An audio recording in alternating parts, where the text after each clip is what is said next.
जंतुओं की रोचक बातें। मतलब बहुत सारे ऐसे जीव जंतु हैं जिनके बारे में हम जानते तो हैं, लेकिन ऐसी बातें नहीं जानते हैं जो कि हमारे लिए बहुत जरूरी है जानना। क्योंकि बहुत सारे जो एग्जाम होते हैं नवोदय विद्यालय के, सैनिक स्कूल के, उसमें क्या होता है कि इस तरीके के प्रश्न पूछे जाते हैं।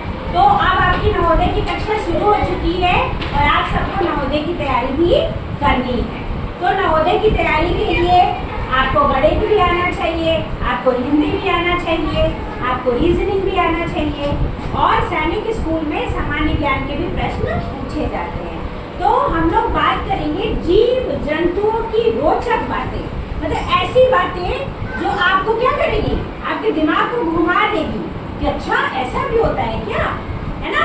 तो इस तरीके के प्रश्न आपसे पूछे जाएंगे और उसमें 4 विकल्प दिया रहेगा। ठीक है, कोई प्रश्न पूछा जाता है उसके कितने विकल्प रहते हैं, 4। तो आपको उसमें से एक जो सही होगा उस पे आपको सही का निशान मतलब गोला को भरना होगा। तो सबसे पहले हम जानेंगे हॉर्न बीटल। हॉर्न समझते हैं, जब लोग गाड़ी चलाते हैं तो हॉर्न बजाते हैं, उससे याद रखना। हॉर्न बीटल इसे नेचर का जहाज कहा जाता है। ठीक है, क्या कहा जाता है, नेचर का जहाज। और वैसे ही जैसे ऊंट है, ऊंट को कहाँ का जहाज कहा जाता है, रेगिस्तान का जहाज। उसी तरीके से हॉर्न बीटल जो है इसे नेचर का जहाज कहा जाता है, क्योंकि ये कई दिनों तक बिना रुके उड़ सकता है, लगातार उड़ सकता है। जैसे जो हमारा ऊंट होता है वो लगातार रेगिस्तान में चल सकता है, वैसे ही जो हॉर्न बीटल है वो क्या कर सकता है, बिना रुके लगातार उड़ सकता है। दूसरा है तितली। आप सब जानते हैं तितली को, सब बच्चों ने देखा होगा, रंग बिरंगी प्यारी सुंदर तितली होती है।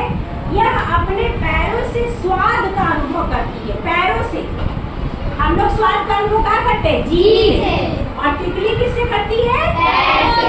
उसके पैरों से, पैरों में ऐसी चीज लगी रहती है जिससे उसको स्वाद का अनुभव होता है कि अच्छा।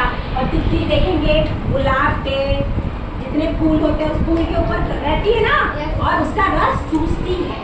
तो पैरों से क्या करती है, स्वाद का अनुभव करती है। अगला है डॉल्फिन। डॉल्फिन आप सबको पता ही है, बहुत ही बुद्धिमान माना जाता है डॉल्फिन को। आपने देखा ना समुद्र में डॉल्फिन रहती है, तो डॉल्फिन जो होती है वो सबसे ज्यादा क्या होती है, दिमाग वाली होती है, बुद्धिमान होती है और आवाजों से बात करती है। आप कोई म्यूजिक लगाएंगे देखे होंगे तो डॉल्फिन क्या करती है, डांस करती है। इसका मतलब कि आवाज को भी समझ सकती है, सुन सकती है।